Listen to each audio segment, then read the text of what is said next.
All right, today we're diving into a story that, well, it pits public praise right up against the public record. We're talking about Amber Marie Joslin, the president of an animal rescue called Purr Project. She's been celebrated, right? But what happens when that hero story gets a hard look from, say, the IRS and the court system? Let's find. I mean, how do you even square that circle? On one hand, you've got this online hero, an animal rescuer, and on the other, a defendant facing criminal charges from the state of Arizona. So to get to the truth, we've got to cut through all the social media chatter and look directly at the documented evidence. We're talking the cold, hard facts. So let's start with Exhibit A. This is something you see all the time when these cases hit the internet. A really simple explanation that's meant to just dismiss everything. In this case, it's what I'm calling the chicken myth. Okay, so online, you'll see supporters saying, hey, this is just a big misunderstanding. They point to the word poultry in the court filing and say it's about farm animals, but the facts on the record tell a totally different story.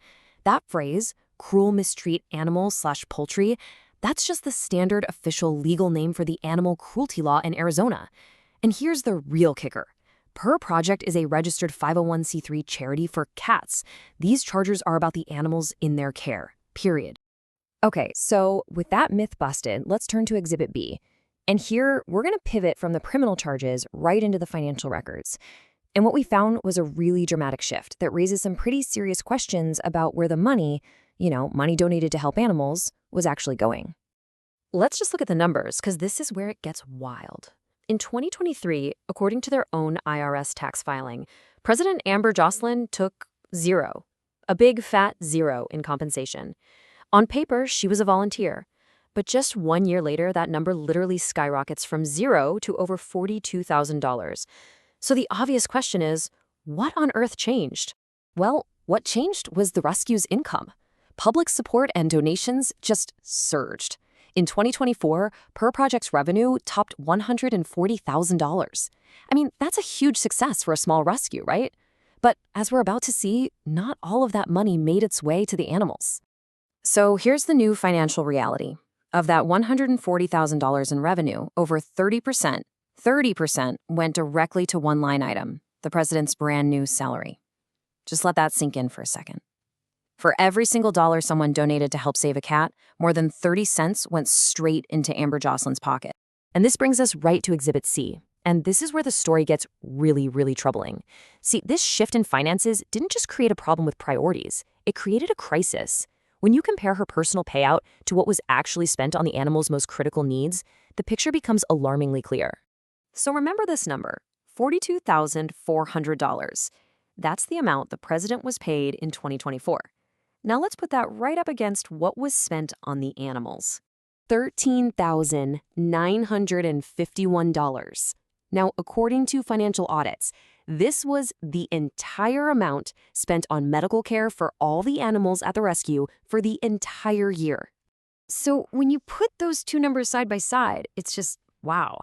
The president's personal compensation was 3 times larger than the entire medical budget for the very animals the organization was created to save. And to put that into perspective, what that really means, that difference between her salary and the medical budget, could have funded hundreds of life-saving surgeries.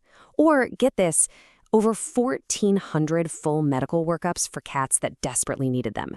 I mean, that's a staggering trade-off. And, this leads us to the inevitable outcome of these kinds of spending priorities. Exhibit D. While money was flowing to the president's pocket, the organization itself was actually collapsing financially. And look, this isn't just us guessing. This number, it comes straight from their own 2024 tax return, filed with the IRS. Line 18, you can look it up. They ended the year more than $3,000 in the hole. The rescue was officially insolvent, while its president was collecting that $42,000 salary. And that brings us to our final and, honestly, our most damning piece of evidence, Exhibit E. This isn't about finances anymore. This is what we're calling the criminal receipt, the official court document that confirms the state of Arizona is actively prosecuting Amber Marie Joslin. Here it is, pulled directly from the Arizona Judicial Branch public access website.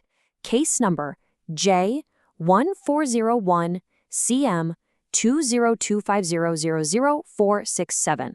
the state of Arizona versus Marie Joslin, filed in Yuma Justice Court. This is a real, active criminal case. It's happening. And the charges listed are incredibly explicit. 2 counts of cruel mistreatment of an animal and 1 count of neglect or abandonment of an animal. These are really serious allegations, and they've been brought by the state based on their own investigation. So, what happens now? Well, this story is far from over. The wheels of justice are turning, and the entire process is moving forward, all in the public record for anyone to see. As you can see from the court docs, the official complaint was filed back in November of 2025, and a pretrial conference has already been scheduled for February 2026.